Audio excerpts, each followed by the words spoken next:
Okay, I'm not going to record this time, so right. Hello everyone, and welcome to the October 2021 edition of Fiction Fix Online. This event is being live streamed to the Finger on the Pulse, which is the Facebook group for Fiction Fix Online, and we hope to post a Zoom video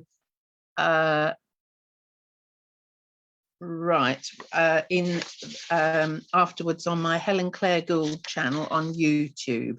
Please do subscribe and please point all your friends to it. If you wish to join the Finger on the Pulse, please request to do so. There are a few rules to review and some questions to answer, but the group is for both readers and listeners. At our Fiction Fix live events, there was always a books table. Now, we can't do that with Fiction Fix Online, obviously. But for our authors reading this afternoon, please post your book details in the chat. If you have a website, include it along with a link to the ebook or to the seller for the print version.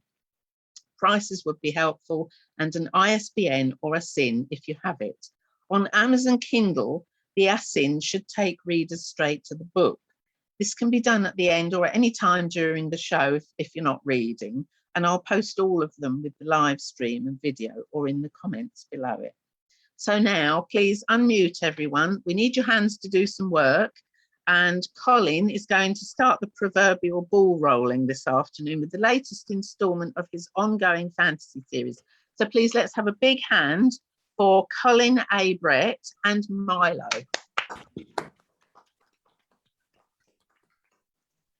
Please mute yourself during the reading.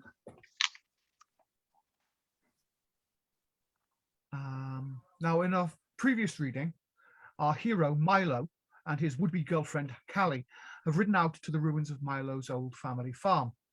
They find a soldier, Sergeant Astle, who was wounded in the orc attack on Callie's trade caravan and elect to take him to a place of safety. They had been walking for about an hour when night fell and the snow started falling. Callie, bereft of her cloak as it warmed Sergeant Astle, could feel the cold cutting harshly through her dress where she had ripped it to make bandages. She looked up as the sergeant let out another groan. In a way, she thought this was a good sign. At least he was feeling the pain of his wounds, and that meant he was still alive. She brought the horse to a halt. "Mylo, we need to stop. I have to check the bandages. I think he's bleeding again." Mylo, a few yards ahead, stopped and looked back. He watched Callie stand on tiptoes and try to clean the fresh blood from the man's chest wound. She was whispering something under her breath as she worked. Mylo could not hear what she said, but thought he saw her lips form the word Alora. The boy stiffened when he heard a noise behind him. A twig snapping, perhaps? He spun on the spot and raised the crossbow. He strained his senses, trying desperately to pierce the gloom and discern what had made the noise. Nothing. Mylo cursed under his breath and the little party went on. The attack came from out of the blackness. A hatchet flew from the trees and embedded itself in the trunk near Mylo's head. Two orcs charged out of the undergrowth towards Mylo, who stood rooted to the ground as firmly as the trees around him. Callie's scream shocked Mylo from the paralyzing fear. Without thinking, he raised the crossbow and let loose. The recoil from the unfamiliar weapon jarred his shoulder, but the bolt flew true. It caught the first orc in the throat, in the area where more civilized armorers would have crashed at a gorget, and the creature fell forward onto the ground, its black blood staining the snow. The second orc was almost upon him. Mylo dropped the crossbow and dodged to the side as the orc's sword flashed towards him. He heard the whoosh as the weapon narrowly missed taking him in the stomach. He tugged at the sergeant's sword, which he had managed to hang from his belt, but the weapon wouldn't come free. He backed wildly, dodging this way and that, avoiding the cruel sword until he collided with a tree. The impact knocked the breath from him, and he looked dizzily up at the orc as it aimed to skewer him to the trunk.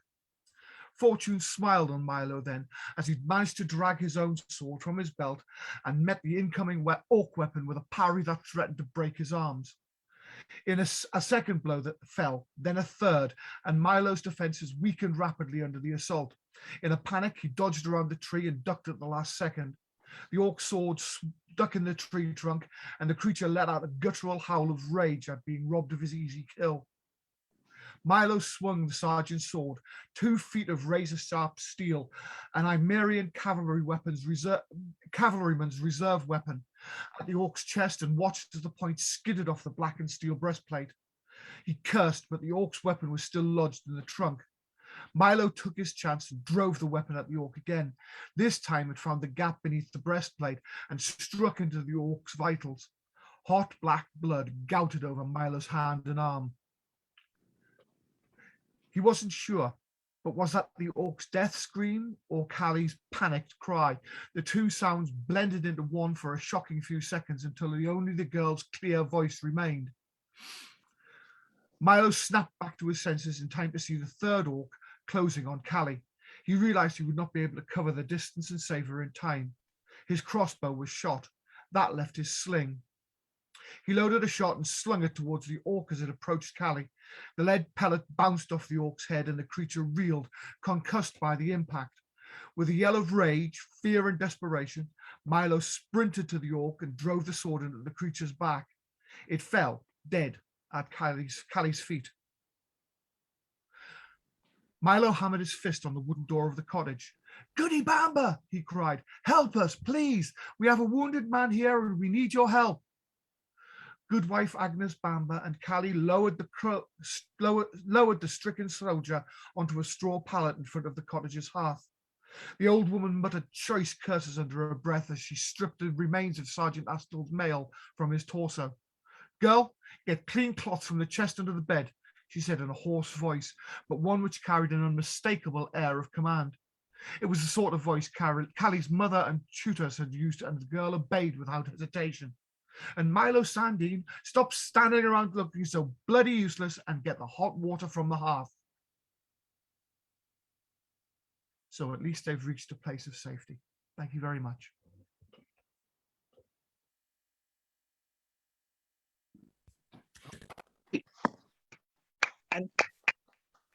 Thank you. So Colin has been involved with Fiction Fix for quite a long time. I believe he turned up about August 8th, 2018 or 2018, I think. And he's been here ever since. And he's been helping a huge amount with Fiction Fix. And it's kind of a joint project between us. So many thanks to him for that. And let's have now these. Okay, so this afternoon we've got 3 new readers for you, plus 1 returning reader. And our next performer this afternoon is Mark. Want to give us a wave, Mark? Okay, now it's the first time that we have had a steampunk writer on Fiction Fix this afternoon. It's a bit like buses. We've got 2 for you this afternoon, actually.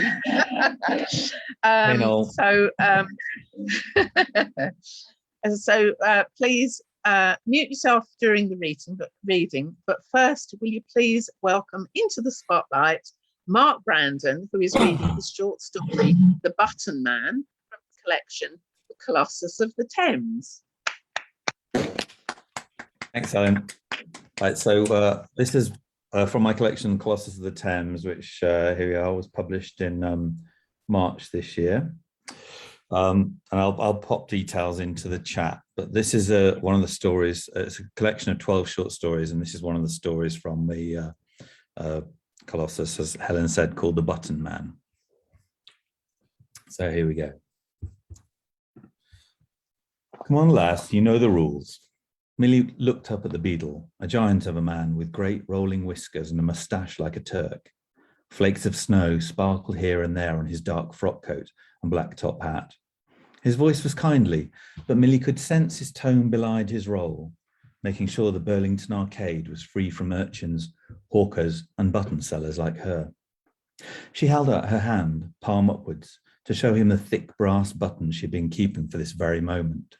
It was a handsome thing, a plain dome inscribed with a rose, spun around with miniature rope, shanked in brass. That was rare. Cheaper makers might use tin or steel for the button back and fastener, but this was a craftsman's button. The beadle peered into her hand. What's that you've got there? Milly used her other hand to point to the bottommost button, or the space where it had been, on his coat.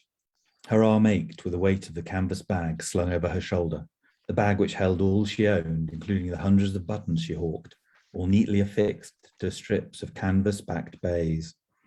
Is that my button? His voice held no hint of accusation, merely inquiry. Where did you find that? She nodded towards the button. His big hand came down and he took it up, inspecting it carefully with soft, pale brown eyes. He pursed his lips under his great black moustache and put his hand around her shoulder. Can you sew? The question was unnecessary. All girls could sew. She nodded. Well, I need somebody to remedy this situation.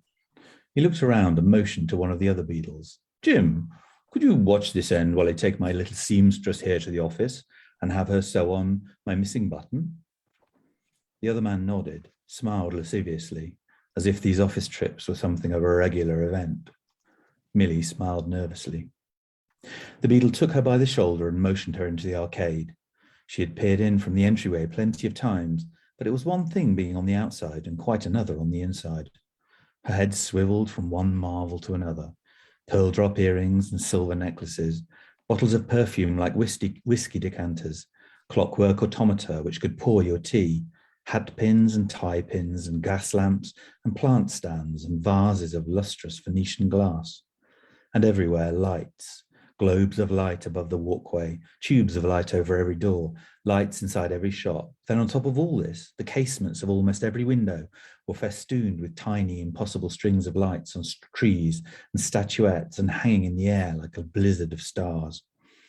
The Burlington Arcade's famous Christmas lights were butter upon bacon, as Mabel would have said, for the arcade was a glittering jewel all by itself. But still they took Milly's breath away. She paused several times to look more closely, and the beadle let her, for there were few customers on this dark December evening, longest of the year. The hallway to heaven itself couldn't look prettier, she said quietly. The beadle smiled, guided her by the shoulder further along the glass-covered parade of shops. Milly felt her hands beginning to ache as they slowly thawed. She realized that she couldn't remember the last time they had been properly warm. Come along, it's just through here. The beadle conducted her down a slim passageway between a fancy milliner's shop and an antiquarian bookseller, towards a smart black door. He opened it and motioned her into the beadle's office. The office was a snug, windowless room with worn floorboards, partly covered by threadbare rugs, and a second door to who knew where. A fire burned in the grate. There was a stove for good measure, with a tall metal jug upon it. The table hosted a card game in progress. 2 worn armchairs sat either side of a fire with a low table between them. The walls held electrical wall lamps, a framed daguerreotype portrait of Her Imperial Majesty Alexandrina, the Forever Queen, naturally, and a few shelves containing books and other paraphernalia, all lightly frosted with cobwebs. Milly took in a huge breath of coffee and old pipe smoke and warm carpet, a heavenly cocktail which almost made her forget her nerves. Almost. The beadle took off his coat and bade her sit in one of the armchairs. The warmth of the room was bliss, the feel of scuffed velvet below her hands most luxurious. Can't have you trying to sew with cold hands. He moved to the stove, returning with a steaming tin mug. Drink this. Is that coffee? He laughed. Yes. Oh, I've never had it before. Be careful now, it's hot. The black liquid was hot, hotter than a pavement in July, and bitter as an old maid's diary. It's good, she lied. Where are my manners? Said the beadle, fetching a grimy tin from one of the shelves. He dipped a stained teaspoon into it and retrieved a spoonful of a shiny substance, the colour of ivory and the consistency of molasses. He dunked it into her coffee, stirred, and the coffee turned a dark caramel colour. Try it now. What is that stuff? Sweetened condensed milk. It's wondrous. I've never tasted anything like this. So, what's your name, girl? He sat down in the other armchair, looking even bigger out of his coat in white shirt, fat blue tie and blue waistcoat. Silver shone in the crook of each elbow, where he wore a kind of bracelet of tight links, which kept his sleeves in place. She sipped at her sweet coffee. This is nice. He seemed unconcerned at her evasion. And where do you find your buttons? She froze at the question, took a moment to answer. People lose buttons all the time. I search the streets after dark, in gutters and sometimes in grates and down drains if it's not raining. Of course, you have to be careful. Careful? Well, the button man don't get you. The button man? She put down her tin mug on the small table between them. Neil and Fred? He seemed to freeze, then regain himself. Oh, yes. He rose from his chair and moved to the shelves above the table, rooted around for a moment and brought back an old embroidered sewing pouch. So you were saying the button man? This is his time of year, the button man. When it's dark at 4 and when it's cold and wet, there's not so many people out in the street. The button man finds you, takes what he reckons is his, and you're never seen again. And where did you hear about this button man? There was a smile in his voice. She looked across at him. His soft eyes shone gold with captured firelight. All us girls know about the button man. Milly drew the sewing pouch to her. If you're not careful, if you're alone, reaching for a shiny button in a drain or along an alleyway with nobody, he can take you then. Ah, said the beadle, as if he didn't believe a word of it. You don't believe me. What does he want, this button man? He pursed his lips in a wry smile, which caused one side of his moustache to rise up his face. What does he reckon is his? She sipped at her coffee. Did you want me to sew your button on? My hands are warm now. We'll get to that. I want to hear more of this button man. It's said he collects lost buttons, she said carefully. Lost buttons? The beadle's eyes shone like a tiger's. Fascinating. He said the button man thinks all lost buttons belong to him, that each one is a charm to be used against its careless owner. If you've ever lost a button, you're fair game. But us girls, we find him, see? That's what makes him come for us specially. The beadle laughed, an unexpectedly high sound from such a big man. Oh, Milly, you do make me laugh. She put down her empty mug on the little side table next to the armchair and gripped the poker she had taken from the fireplace when he had risen to retrieve the sewing pouch. I never told you my name. The beadle looked at her, surprised. Oh, surely you did. There was the faintest hint of something else in his velvet voice, a filigree of darkness. She looked at him intently. His eyes were brass buttons, gathering all the colours of flame from the fireplace into them. He smiled at her, eyebrows lifting, eyes widening. One of his eyes seemed to wobble, and he flicked his eyebrow downwards as if trying to steady it. Abruptly, it popped off, hit the top of his waistcoat by his collarbone, rolled down his front, bounced off the top of his right leg and onto the floor, then rolled over to Milly's chair, finally landing on its face, shank upwards. The void it had left in his face stared at her. She bent to pick it up with her right hand. Seems like you lost something. Her left hand gripped the poker tightly. The button man opened his mouth to speak, but there came only a rattling sound, as if a whole box of buttons, lead, brass, bone, wood, glass, enamel, zinc, were being stirred slowly about.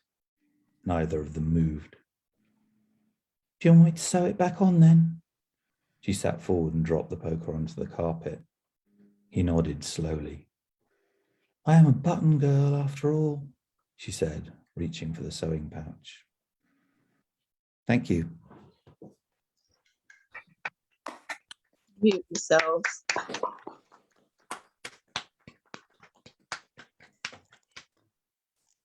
Yeah, that's great. Really nicely crafted, Mark. What can I say? Thank you, really appreciate it.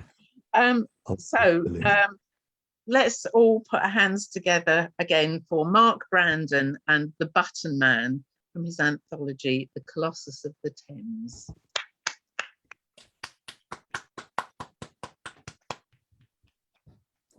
Thanks, guys. Okay, great. Right. So now we welcome back Marise, who has read on Fiction Fix online before. So now it's time for your hands to do some more work as we welcome back to the mic Marise Morland and her novel, The Songs of Symerid 3. Please mute yourselves during the reading. Okay.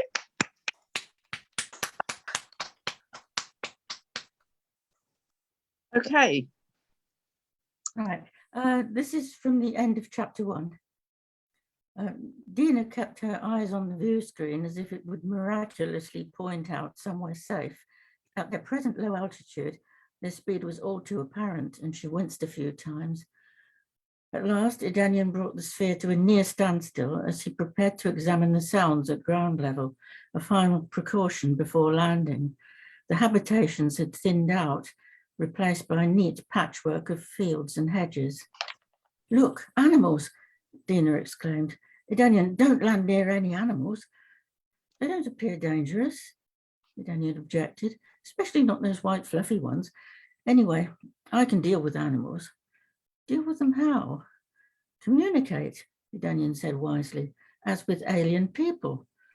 "I think I'll leave the people to you," Dina said. "I've never spoken with non-conversants." "Then here's your first lesson. Don't call them non-conversants. I always take exception to that. You must say not telepathic." "I won't know how to speak with them," Dina insisted. "You will know, as I did," Edanian predicted. "Oh, discords, there's another town coming up. I'll head for those woodlands instead. We'll need some cover when we land." Dina shivered. Dark treetops filled the view screen, perilously close. "There won't be anyone here," she commented. But as she spoke, a few houses became visible, a tiny settlement half encircled by the wood. "Perfect," Edanian enthused. He engaged the sound sweep, but heard nothing except twittering birds. Perhaps he'd failed to scan in line with the houses. He circled, tried again, still nothing. Then, borne upon the breeze that danced at ground level, came the sound of beautiful singing. Dina raised her head in wonder. For a moment, the wistful melody hung in the startled silence of the cabin, then faded in mid-phrase. With a gasp, Edanian scrambled to correct the sphere's drift. The song returned. "That voice," whispered Dina, "as clear and pure as crystal," breathed Edanian, and his fingertips fled across the controls in ecstasy. The sphere hit the rooftops, veered upwards momentarily, then plummeted into a clearing and bounced twice before coming to rest. Its spin slowed, then ceased. "Oh, Edanian," Dina said reproachfully. "I was distracted." Edanian said, unabashed, "You heard her, Dina, a real voice. My plan's going to succeed. It really is." He cut the power to the console, then stood up and took Dina's hands. "Well, are you ready, little sister?" They stepped outside, their movements rendered momentarily graceless. Symerid 3's gravity was significantly stronger than anything they were used to. The air was sultry and full of strange odors. Dina wrinkled her nose, but experienced no effects. Beside her, Edanian sneezed several times, walked down the short ramp, and found he couldn't stop descending. With a slightly bemused expression, he sank to his knees in the damp undergrowth. Dina, alarmed, hurried to help him up. "Sorry," said Edanian with one final sneeze. "I wasn't ready for that." "Should I fetch the bioshells?" No. Edanian waved an arm vaguely. "The atmosphere's within acceptable limits. I should have introduced the changes into the life support gradually." "You must try and remember these things," Dina admonished, brushing some twigs off his tunic. "I didn't forget. I was trying to save time. We shouldn't stay here any longer than we can help." Dina agreed with much fervor. Edanian regained his balance. Resisting the urge to lean on the sphere, he tapped out a careful code on the pressure plate beside the open hatch. It closed with a soft rippling movement, blending seamlessly into the rest of the hull. Through the trees, he could see the gaunt grey walls of the singer's dwelling place. Her mind, the strange enclosed consciousness of a non-conversant, enticed him with its quiet preoccupations. But first, the sphere had to be placed in cloud cover. Hedon had given him a remote control device, a small square object not unlike the hull sensor. Edenian hadn't known such things existed. He wondered what other half-forgotten artifacts lay resting in the communications tower. "Don't look so tragic," he said to Dina. "I won't endanger the sphere. Halon showed me exactly what to do." He made a few small adjustments to the unit. The sphere didn't budge. Before he could try again, a sound like distant thunder made him look up sharply. In the time it took to draw one breath, the rumble became a searing roar. 2 aircraft, smaller, sleeker, and unmistakably more threatening than the ones he'd seen over the city, swept low across the forest and were gone. Suddenly, placing the sphere in cloud cover didn't seem such a good idea.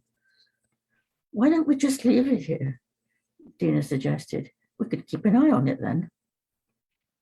"I don't do that much as I'd like to," Edenian said soberly. "Our spacecraft has to be kept away from these people." Halon was most insistent about that, and he was thinking of a much lower level of technology. "I don't know how high those machines can go, but just to be on the safe side, I'll opt for maximum range. That's beyond the atmosphere, I think." This time the control unit functioned, and Dina gazed miserably after their means of transport as it suddenly whisked into the sky. If Edenian couldn't retrieve it, no, such a thought was unworthy of her. She trusted him that much. She only hoped he wouldn't crash land it again in front of the singer. Edenian had refocused his attention on the house, was reaching out with acute perception to read the nature of the being whose help they sought. "Her name's Laura," he said at last. "She's an orphan. That seems important to her. And she's very lonely. Lonely for something she can't yet define." "Look," interrupted Dina. "She seems to be aware of you now." Laura had opened the door. She looked about her and spoke a few plaintive words. "That settles it," Edenian said. "Come on." They began to walk toward the house with as much dignity and calm as they could muster, stepping over a sagging wooden fence and picking their way through rows of plants. Laura was gazing in the opposite direction. "I'll have to use vocal transference," Edenian announced. "It may upset her, but we don't have time to be circumspect. She has to believe." Just then the 2 aircraft reappeared, as noisy and threatening as before. Caught in the open, Edenian and Dina clung to each other in sudden fright, and before they could regain their composure, Laura turned and saw them. She yelled something that sounded positively hostile to Dina. "Straighten up, smile," Edenian whispered. "I'll sort this out." Then, marshalling all his faculties, he addressed the girl's mind. His name, an impression of his voice, a reassurance. It was enough. Laura gave a little scream and disappeared into the house. But after a moment, she crept out again, as Edenian knew she would. And as he'd hoped, there was no disbelief. "She fears us," Dina whispered. "No, my sister, you must understand." Edenian was suddenly worried. "She's not afraid of us. She's afraid for us."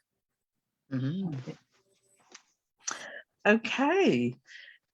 So please unmute yourself now and show your appreciation for Marise Morland and the Songs of Symerid 3.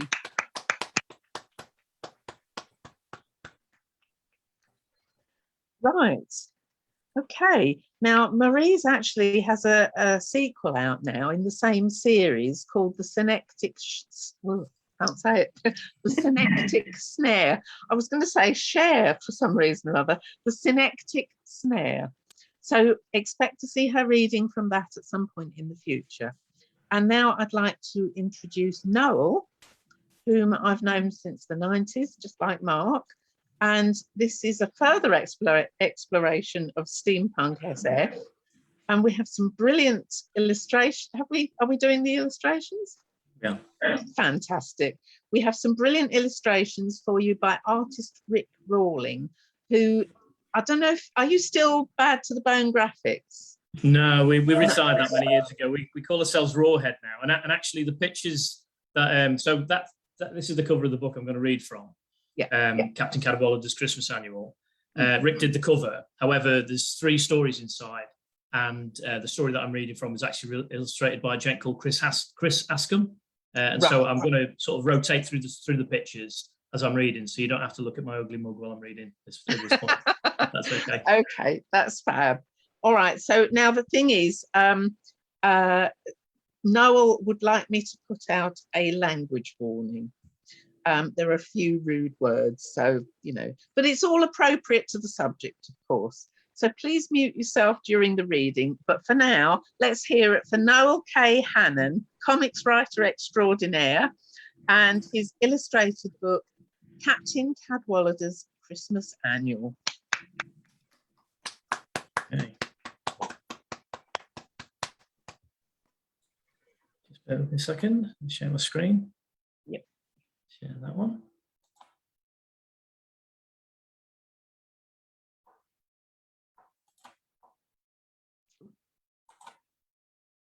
So hopefully you can see a couple of pictures on the screen, but you can see me as well at the side as well, which is very pleasant for you. So that's fine.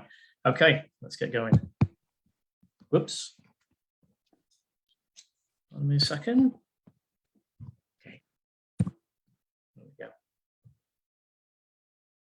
Okay, so the story I'm going to read from is the second story in the book, and Captain Cadwallader is a kind of a misadventurer, I guess you'd call him, and it's a sort of an agent of Queen Victoria in an extremely alternative 1899. All the stories always take place in 1899, but on this particular one, he's been dispatched to deepest, darkest Africa to take care of an uprising by the Lion Men of Ladyville, the Lion Men of Ladyville, and he's just crash landed into the siege as he normally does. In an airship, of course, what else? And it's the morning after. Joining them for breakfast was Major Easy, the Ladyville garrison commander, a tall, laconic fellow with a stubbly chin and a relaxed manner. He was seated next to Prince Wilhelm, the Queen's cousin, whom Captain Cadwallader had taken something of an instant dislike to. The man had thin features and a poor excuse for a moustache, which gave him the appearance of a weasel or a stoat. The captain could not decide which, weasels being, of course, weaselly identifiable, while stoats are naturally, totally different. The prince had an unnerving habit of eating his breakfast one mouthful at a time, then pausing to dab at the corners of his mouth with a lace handkerchief, a most effeminate gesture. But the real reason for Captain Cadwallader's umbrage was the vision of loveliness sat to his left, the Princess Wilhelmina, a Nordic angel dressed in Arctic white, blonde hair tied up in a corkscrew mass high above her head, with 1 or 2 ringlets hanging mischievously down. She remained silent throughout the breakfast conversation, but fluttered her eyelashes constantly at the captain. He was, of course, smitten, and sported an erection of legendary proportions that was nudging the underside of the ornate table.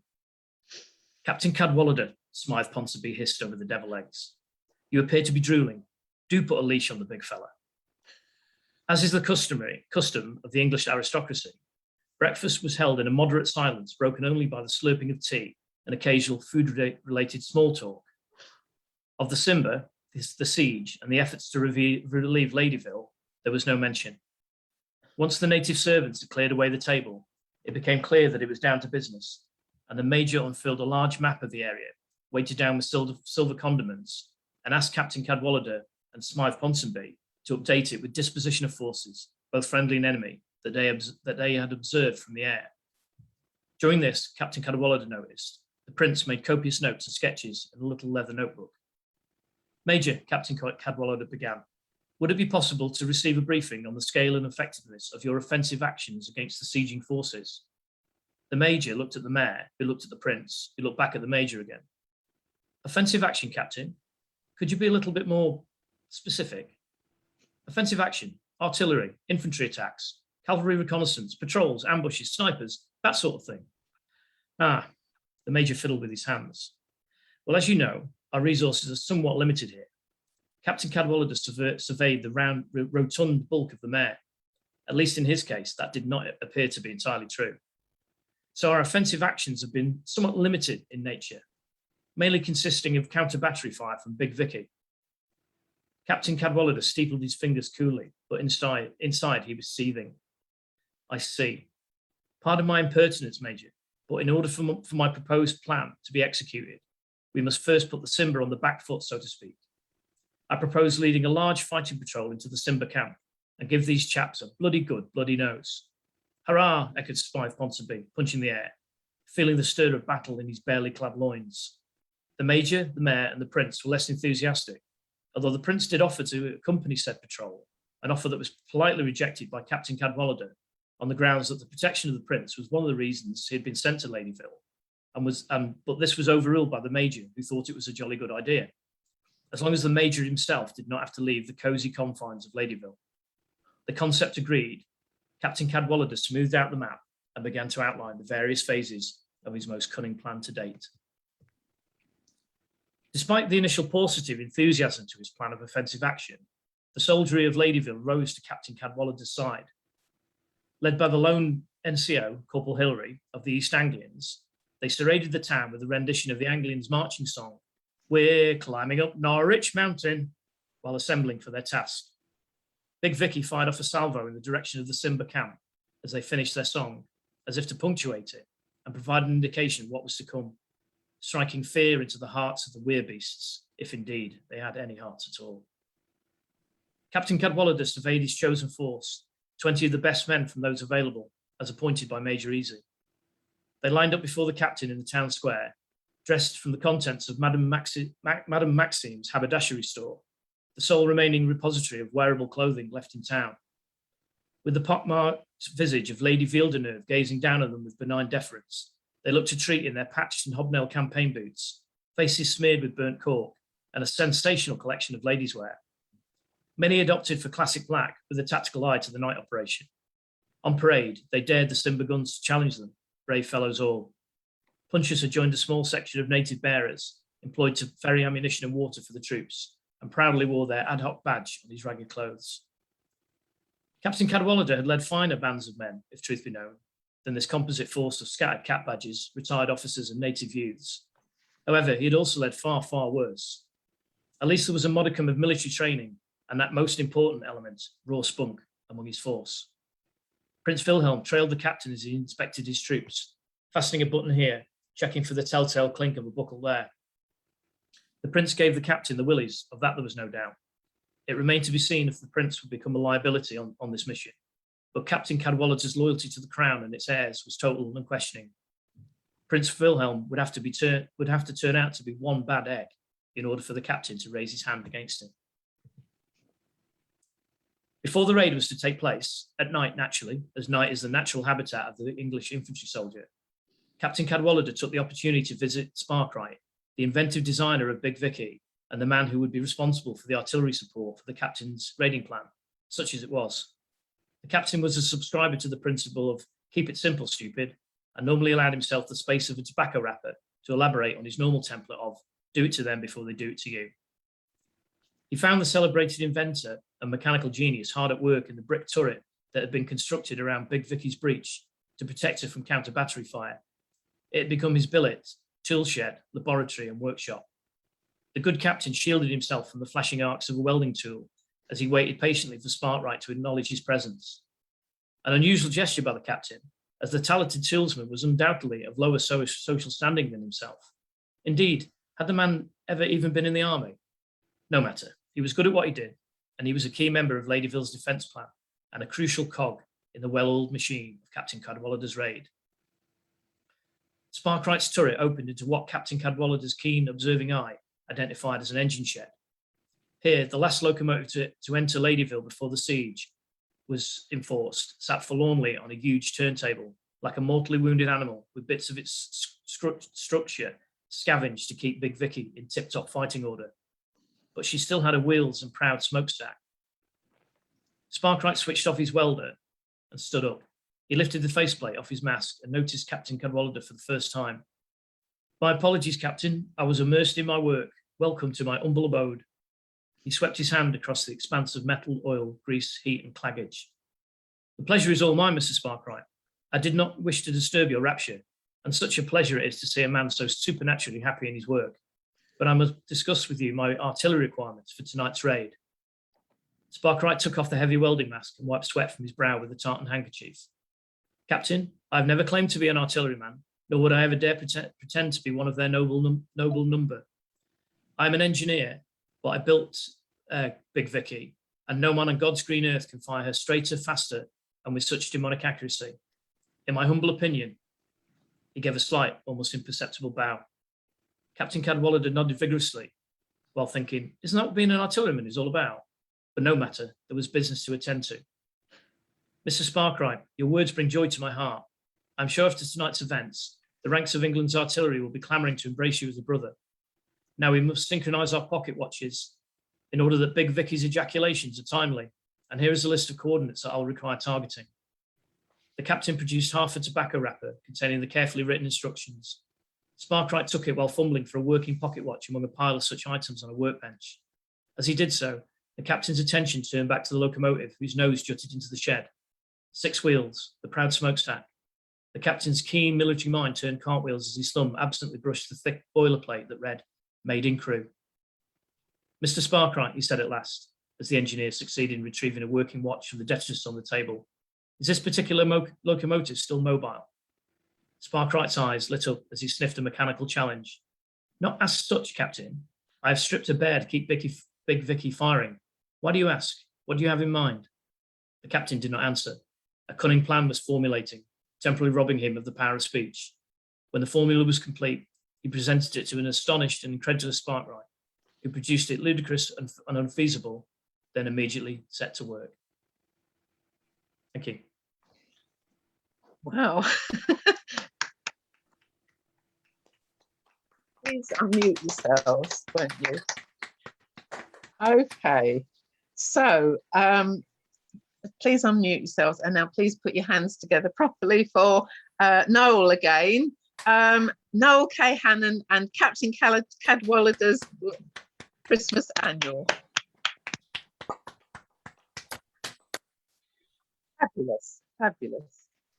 Okie dokie. So now for another new reader, Dale, who's joining us all the way from America. And he has several books out, but he's going to read a literary fiction short story from his anthology.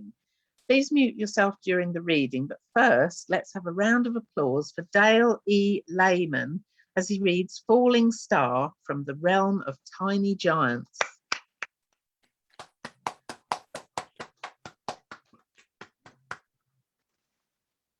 Thank you, everyone. I put the details in the chat. Here's the cover. This was done by a guy in Siberia. He's a very good artist and very cheap because he's in Siberia.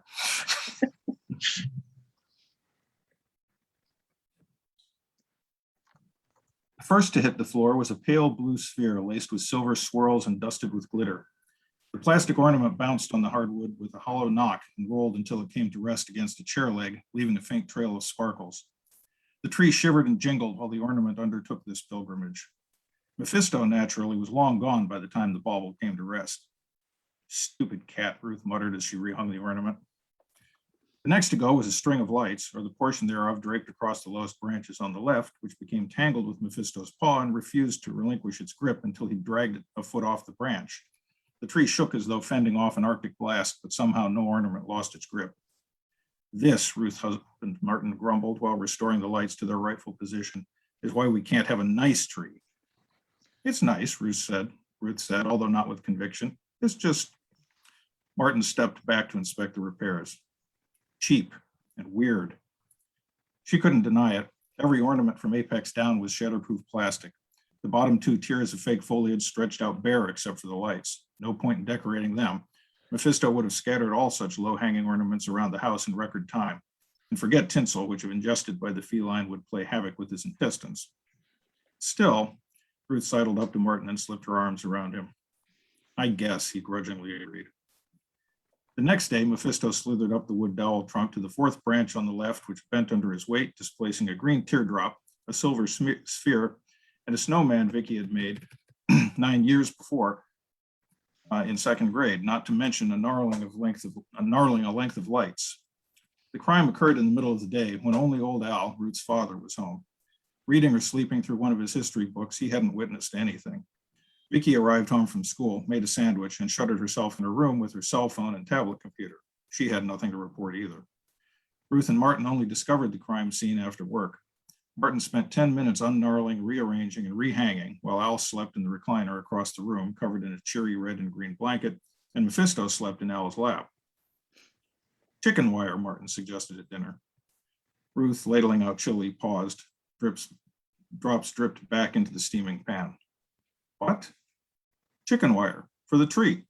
He made an encircling motion with his finger. Ruth rolled her eyes and continued serving. Vicky swiped her phone a few times. We don't have chickens, Dad. I didn't say.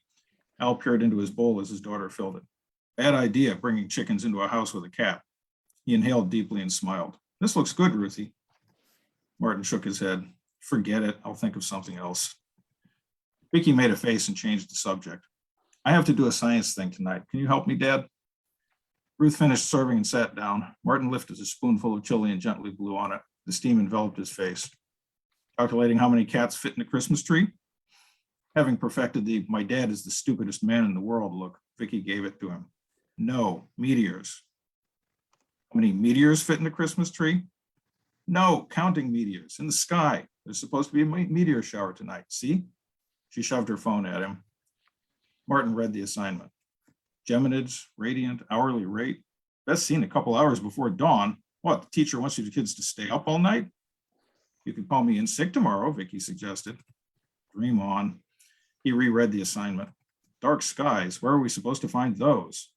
So you get to spend an hour freezing to death searching a light-polluted sky for meteors you won't be able to see. Brilliant. Vicky snatched her phone back. Fine, don't help me. I didn't say that. We'll go out at 11. We might get lucky. Ruth looked up. 11? When's she supposed to sleep? I didn't give her the assignment. Before Ruth could object further, a cacophony of clattering ornaments sounded in the living room. Al blew on a spoonful of chili and chuckled. I told you not to name that cat after the devil. Light snowfall the day before left half an inch of powder coating the grass, dotted with a few footprints from passing critters. Clear, cold air followed. Bundled in their winter coats, hats, and gloves, Martin and Vicky dragged a pair of lawn chairs onto the driveway, sat, and looked up. Gradually, their eyes adjusted to the not quite dark of suburbia. Above, a handful of brilliant stars dotted the heavens, connected by lesser points of light. Your grandpa taught me some of this, Martin said, pointing. Let's see if I remember. There's Orion, that's Sirius, the dog star, and Aldebaran, the eye of Taurus. Those stars around Aldebaran are the Hyades, and up there the Pleiades. Over there is Capella, and right there is what we're looking for, Gemini, the twins. Pollux is the brighter star, Castor the other. The meteors will appear to come from right about there. Not bad for an old man, huh? Vicky's fingers, shoved deep into her pockets, itched for her cell phone. Father and daughter sat silent in the night, accompanied by nothing but stars and an occasional passing car. 15 minutes passed, 20 minutes, 30, more, nothing. I'm cold, Vicky said. Let's go in. Martin shivered.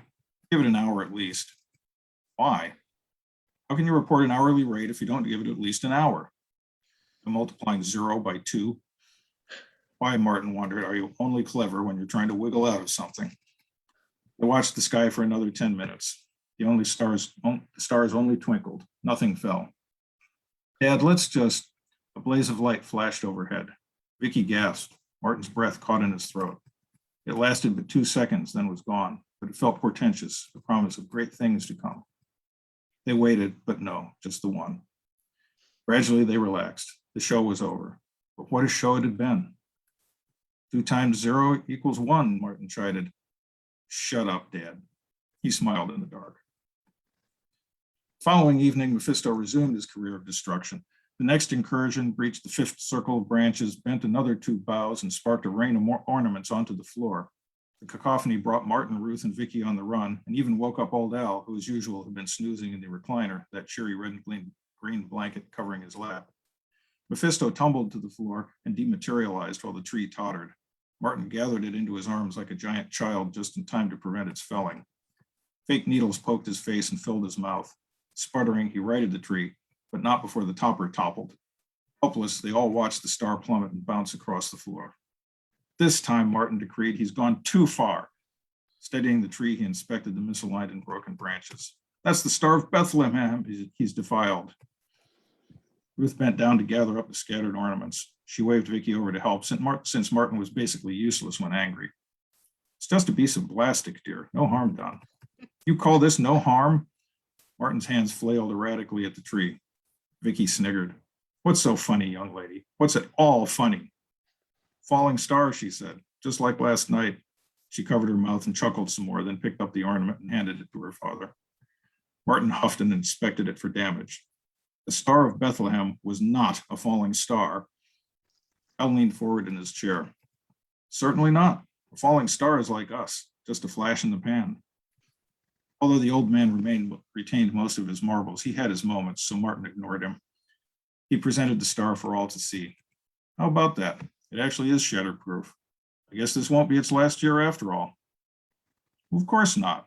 Al tugged the blanket up around his shoulders. Mephisto instantly rematerialized and jumped into his lap. He scratched the cat behind the ears. Even you can't destroy it, can you? Thank you.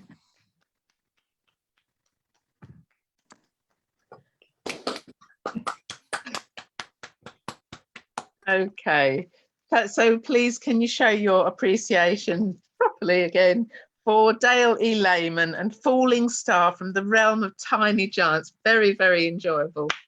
Thank you. Good. I would just like to note that the collection is a very eclectic one. It's a series of short stories written over several years, and it contains science fiction, fantasy, a little horror, mainstream / literary, some humor, some very serious stuff. So it's a broad range of material in there. Yeah, it's great. Lovely. So now I'm going to put this session to bed with a reading from the Zardoth Imperative Clanship. And last time, Red, Hempel and Vagar formed an alliance. Hardy realised he had to get a message to Afdar and Omol in the Kameen, and Mill and Devan searched, no, sorry, actually they're in the Valacta, and Mill and Devan searched for their parents in the camp.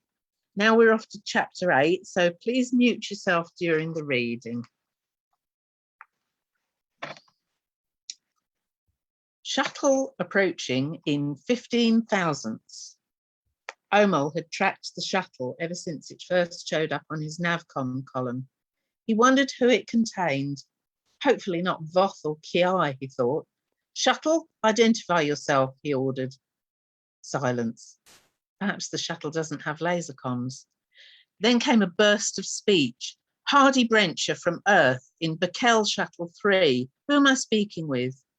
Omol conferred with Afdar, then replied, Omol Fadaifa of Clan Khazid, speaking from the Valacta. Uncomfortably aware that he was not on his own ship, he looked back at Afdar. Do you want to speak with Hardy, or are you happy for me to continue? Continue, Omol. Hardy, what's your destination? I request permission to come aboard, Omol. I've come from Declane. The Bakel has been boarded, presumably by Kiai troopers. We thought as much from the sim tank. I want to discuss working with you to get IR and his friends released from Declane. What? Where are they? In a labour camp compound next to a steel processing plant and mine. Everyone else is there, including Edith, whom you met. Your healer? Yes, unfortunately. I'm the only one of our group at liberty, and only because I went reconnoitring on Declane. Are the Kiai looking for you? They may be. I suspect they tracked my trajectory as I left the Bakel and found the ship.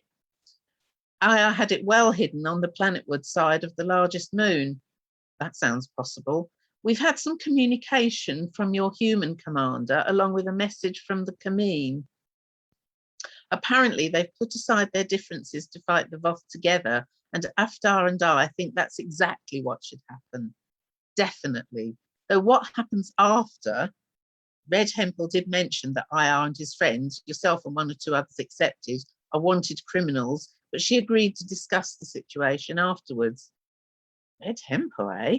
If they've sent her, things must be considered very serious. She's an excellent warrior and commander, the right person to have on your side.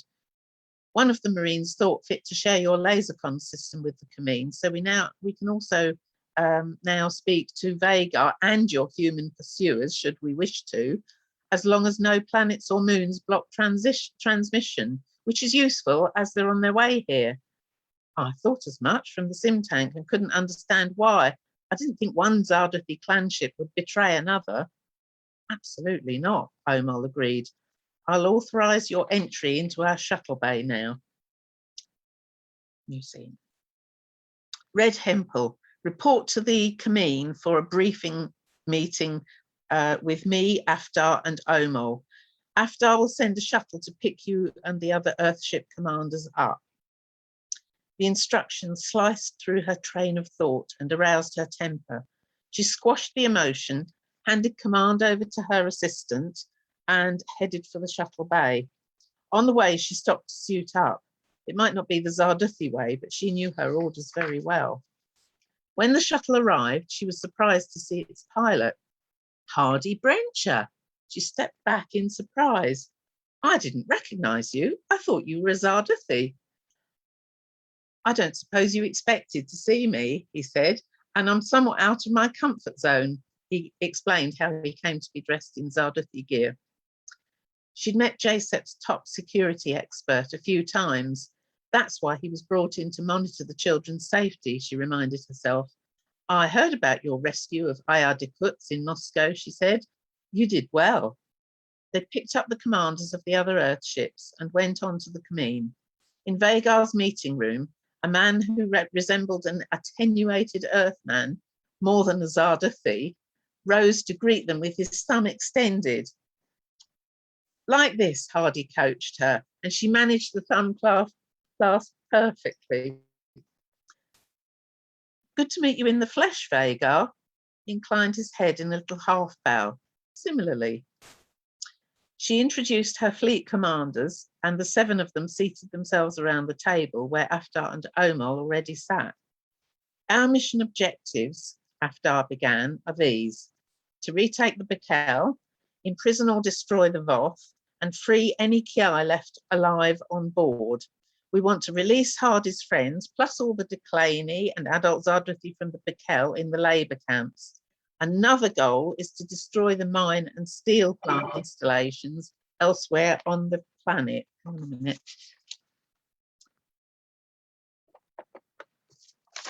Right.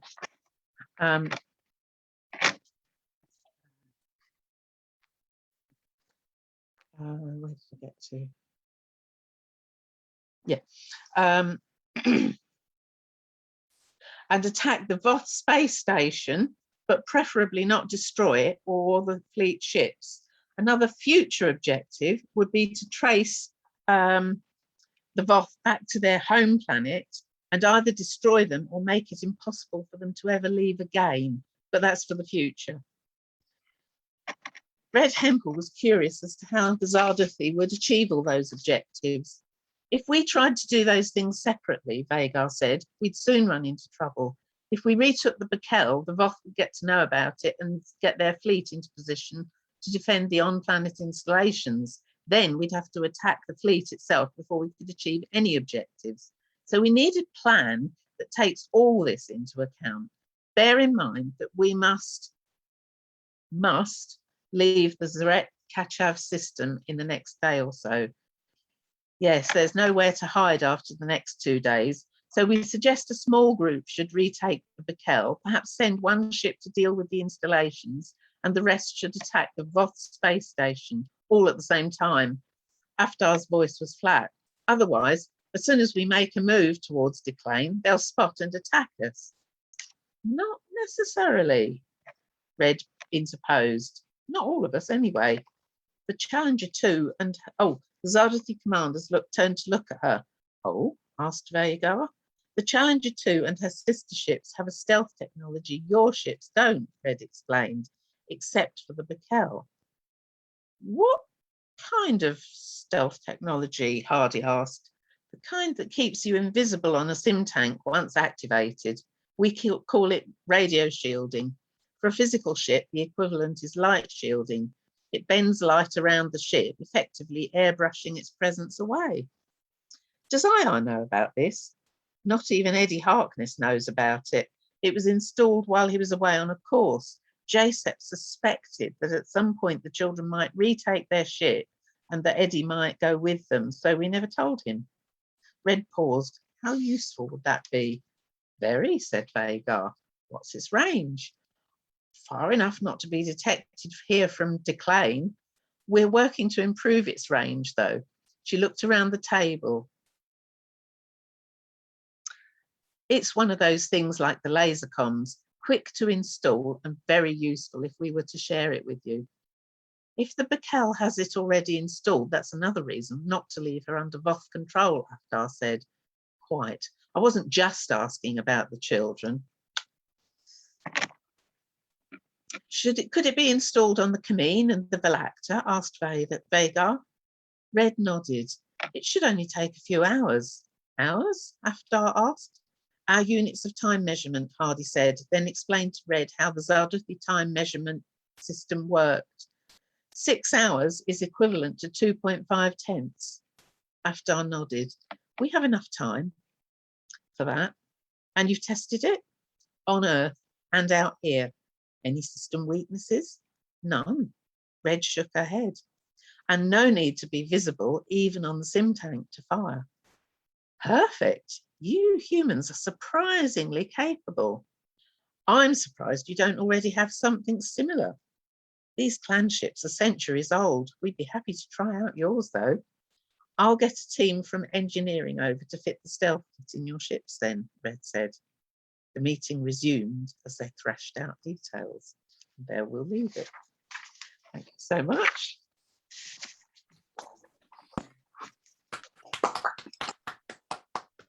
Thank you very much. Okay, for some reason or other, I've lost my place. Yeah. Okay, so I hope you enjoyed that. And many thanks to all our lovely readers and authors. And that's Mark, Marise, Noel and Dale for joining Colin and myself. They can't cut themselves. Okay. And thank you so much to our lovely friends and family studio audience for joining us and supporting our readers today. And if you would like to stay and join our chat with the authors after we finish, you are most welcome to join us. That part is not streamed or recorded or anything. So if you put your video off, you can put it back on once I stop the stream and the video recording. So thank you, studio audience.